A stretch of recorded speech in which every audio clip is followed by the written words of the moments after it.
जय हिंद दोस्तों बात करने वाले हैं आपकी जो यूपी पुलिस की जो वर्तमान में भर्ती चल रही है इसके बारे में बात करने वाले हैं कि आपके जो पेपर है वो कल और परसों इन 2 दिन में आपके जो पेपर है वो कंप्लीट हो जाएंगे। उसके बाद जो आपका नया टारगेट होगा वो होगा फिजिकल। क्योंकि जो पुलिस फोर्स में तो फिजिकल मेन होता है, फिजिकल भी मेन होता है। हर स्टेप आपके लिए उतना ही महत्वपूर्ण है जितना आपने जिस तरीके से जिस मेहनत से आपने एग्जाम की तैयारी की उसी हिसाब से आपको फिजिकल की तैयारी करनी है। तो मैं ये बताना चाहता हूँ, पहली बात तो ये बताना चाहता हूँ कि उत्तर प्रदेश पुलिस में कांस्टेबल के लिए आपको मात्र रेस की तैयारी करनी है। लंबी कूद या ऊंची कूद इस तरह का कोई जो इवेंट है नहीं होता है। अब मैं आपको दौड़ बताना चाहूँगा कि दौड़ 4800 मीटर की दौड़ है 24 मिनट में, सॉरी 25 मिनट में है। यानी कि 4.8 किलोमीटर की जो दौड़ है वो आपको 25 मिनट में पूरी करनी है। ये लड़कों के लिए है। और लड़कियों के लिए मैं आपको बताना चाहता हूँ कि ये 2400 मीटर की दौड़ है 14 मिनट में 1600 मीटर की दौड़ है। तो अब ये हो गया। तो अब दोस्तों मैं आपको बताना चाहता हूँ कि आपको फिजिकल की तैयारी कब करनी चाहिए और कब से स्टार्ट कर देनी चाहिए। दूसरी बात, बहुत से बच्चे कट ऑफ को लेकर बहुत परेशान है कि कट ऑफ, देखो जो मैंने आपको कट ऑफ बताई है शॉर्ट वीडियो के माध्यम से बताई है और मैं दोबारा बता रहा हूँ, जनरल, EWS और OBC जिन भी बच्चों के 100+ में नंबर है वो अपनी अच्छी तरीके से फिजिकल की जो है तैयारी शुरू कर देवे।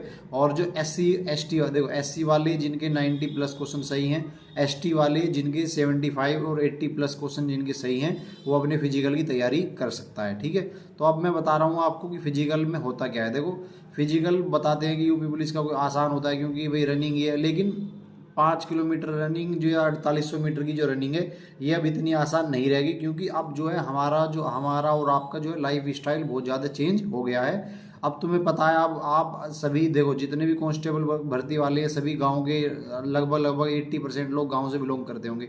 आपको भी पता है गांव में भी ये हो रहा है आजकल। अगर आप मतलब खेत में जा रहे हैं अपने, या मतलब कहीं घूमने जा रहे हैं, गांव में कहीं घूम रहे हैं, तो प्रति एक मतलब पहले क्या होता था, पहले आदमी मतलब पैदल चला जाता था तो उसका जो रनिंग का स्टेमिना था या उसकी जो शरीर की चलने की क्षमता थी वो अच्छी थी। लेकिन अब क्या है, अब सब बाइक से जा रहे हैं। ठीक है, खेत में भी जा रहे हैं, बाइक से जा रहे हैं, तो चलने की वो वाली क्षमता अब रही नहीं है। तो किसी भी फिजिकल के लिए पहले क्या था, गाँव के बच्चे फिजिकल के लिए कोई विशेष तैयारी नहीं करते थे, पुलिस वगैरह के लिए ऐसे ही जाते थे और मार के आ जाते। लेकिन अब आपको बहुत तैयारी अच्छी तरीके से अपनी करनी पड़ेगी। इसका मतलब मेन क्यों करनी पड़ेगी, क्योंकि इसमें सेकंडों से बच्चे रहते हैं, मिनी सेकंडों से बच्चे रह जाते हैं। जब हमारी जब 2019 में जब हमारी दौड़ हुई थी तो बहुत से बच्चे मिनी सेकंड में बाहर हो गए थे। तो मैं आपको यही बताना चाहता हूँ कि अब इतना नज़दीक आ गए, अब जो वर्दी के आप इतने नज़दीक आ गए हैं तो अब आपको ये सब गलती नहीं करनी है। आपको इस तरह की अब गलती नहीं करनी है कि आपको इसका बहुत बुरा खामियाजा भुगतना पड़े। तो आपको करना क्या है, आपको कुछ नहीं करना, परेशान नहीं होना।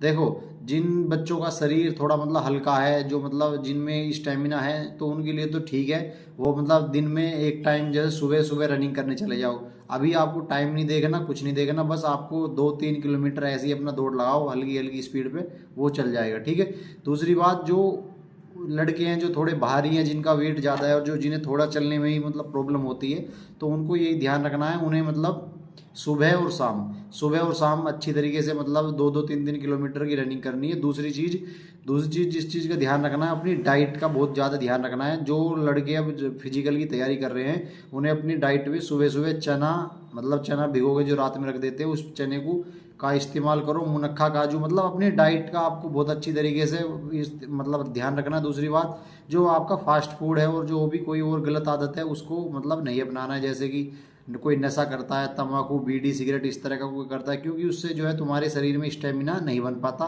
और अगर वर्दी के इतने नज़दीक आ गए आप, जो मतलब अगर आपको वर्दी नहीं मिलेगी तो एक बहुत बड़ी मतलब एक दुख की बात होगी आपके लिए। तो मैं यही बताना चाहता हूँ कि जिन भी बच्चों का जनरल, EWS, OBC जिन भी बच्चों के 100+ क्वेश्चन सही हो रहे हैं वो अपना अच्छी तरीके से फिजिकल की अब तैयारी कर देवे। और साथ में जो और भी कम्पिटिटिव एग्जाम होने वाले हैं उनकी भी अपना पढ़ाई करते रहो। ठीक है भाई। दूसरी चीज़, जो SC वाले मैंने बता दिया 90+ में, जिसके भी SC में 90+ में, देखो बहुत से बता रहे हैं कि बहुत ज़्यादा कट ऑफ जाएगी, लेकिन बहुत ज़्यादा कट ऑफ जाने का बिल्कुल भी चांस नहीं है। कट ऑफ बिल्कुल भी नहीं जाएगी। इसके पीछे 2-3 रीजन है। 2-3 रीजन मैं आपको बताना चाहता हूँ कि क्या क्या रीजन है। देखो पहली बात तो इस वाली भर्ती में आपको भी पता है और हमें पता है कि इस भर्ती में अब जो धांधली है वो बिल्कुल जीरो है। मतलब इसमें किसी भी तरह का ना कोई पेपर लीक हुआ है, ना किसी भी तरह की कोई गड़बड़ी नहीं है। देखो 41,520 वाली भर्ती थी, उसमें मतलब धांधली हुई थी और धांधली के बाद पेपर जो सेकंड शिफ्ट हो गए थे वो कैंसिल हो गए, 3 महीने बाद होता। उसमें 50-50 नंबर का नॉर्मलाइजेशन मिलने के बाद बच्चों का स्कोर 225 पे जब मेरिट गई थी। उसके बाद जो 49,568 वाली भर्ती जिसमें हम भर्ती हुई, उसमें किसी भी तरह की भी कोई भी मतलब गड़बड़ नहीं हुई थी, बिल्कुल साफ भर्ती हुई थी, एकदम अच्छी भर्ती हुई थी। और आप देख लो उसकी जो मेरिट है वो 185 जनरल चली गई थी और फाइनल 193 चली गई थी, मतलब सिविल पुलिस के लिए। ठीक है भाई, तो मैं आपको यही बताना चाहता हूँ कि आपको अब बिल्कुल भी इन चीज़ों पर ध्यान नहीं देना है कि कट ऑफ बहुत हाई जाएगी। जिसके भी अगर ओवरऑल बात करें, फिर भी देखो मैंने बताया जनरल EWS और जो OBC है 100 प्लस में, अगर किसी के 95 प्लस भी क्वेश्चन सही हो रहे हैं तो भाई वो भी अपना मतलब फिजिकल की तैयारी करते रहो और दूसरे एग्जाम की तैयारी भी साथ में अपनी करते रहो। तो मेन अपना आपको यही रखना है कि अपना अच्छी तरीके से दौड़ करनी है, खाना पीना अच्छी तरीके से खाना है। दूसरी चीज़ एक भाई बहुत ही विशेष बात है जो आज मतलब देखते आ रहे हैं हम, और जो ऐसा मेनली होता भी है, अब आपका जो टाइम है बहुत ज़्यादा सेंसिटिव है। दूसरी चीज़ आपको बताना चाहता हूँ कि आपका फिजिकल कब होगा। देखो ध्यान से वीडियो को देखोगे तो 4 वीडियो देखने की जरूरत नहीं पड़ेगी, एक ही वीडियो से आप सेटिस्फाई हो जाओगे। आपका फिजिकल, आपका जो रिजल्ट है वो कब आएगा और आपका फिजिकल कब होगा। तो देखो मैं बताना चाहता हूँ, आपका रिजल्ट अब चल रहा है, अगस्त खत्म होने वाला है, अगस्त खत्म हो गया, अगस्त सितंबर अक्टूबर नवंबर लगभग दिसंबर तक, नवंबर दिसंबर में आपका जो है रिजल्ट आ जाएगा और जनवरी और फरवरी में आपकी जो रनिंग है कंडक्ट करा ली जाएगी। और आप मान कर चलिए कि मार्च और अप्रैल में आपका जो फर्स्ट बैच है, मार्च या अप्रैल में आपका जो फर्स्ट बैच है वो ट्रेनिंग के लिए बुला लिया जाएगा। ठीक है भाई, तो आप मान के चलिए कि 2 या 2.5 महीने के अंदर अंदर, 3 महीने के अंदर आपका जो रिजल्ट है वो आ जाएगा। और आपका जो फिजिकल आप मान के चलिए कि जनवरी के लास्ट में या फरवरी के स्टार्टिंग से आपका जो फिजिकल कंडक्ट करा लिया जाएगा। और आपकी जो ट्रेनिंग है वो आप मार्च के एंड में और अप्रैल की शुरुआत में लगभग आपकी जो ट्रेनिंग है वो कंडक्ट कराई जाएगी। ठीक है भाई, तो दूसरी चीज़ मैं विशेष बात क्या कह रहा था, विशेष बात मैं यही बता रहा था आपको कि आपको ध्यान क्या रखना है। तो आपको ध्यान भाई यही रखना है, एक बात ध्यान कि एक तो ज़्यादा बिना वजह की बाइक नहीं चलानी, बिना वजह की आपको बाइक नहीं चलानी। ऐसे मौक़ों पर बहुत ज़्यादा दुर्घटना होती है। मान लो आपका नंबर आ गया और किसी दुर्घटना की वजह से आपके पैर में, हाथ पैर में चोट लग गई और आप रनिंग नहीं कर पाए, तो जीवन भर आप अपने आप को माफ़ नहीं कर पाएंगे, क्योंकि इतना अच्छा जो चांस आपके पास आ रहा है वो आपके हाथ से निकल जाए, मतलब आपका नंबर आने के बावजूद भी आप नौकरी को प्राप्त नहीं कर पाएंगे।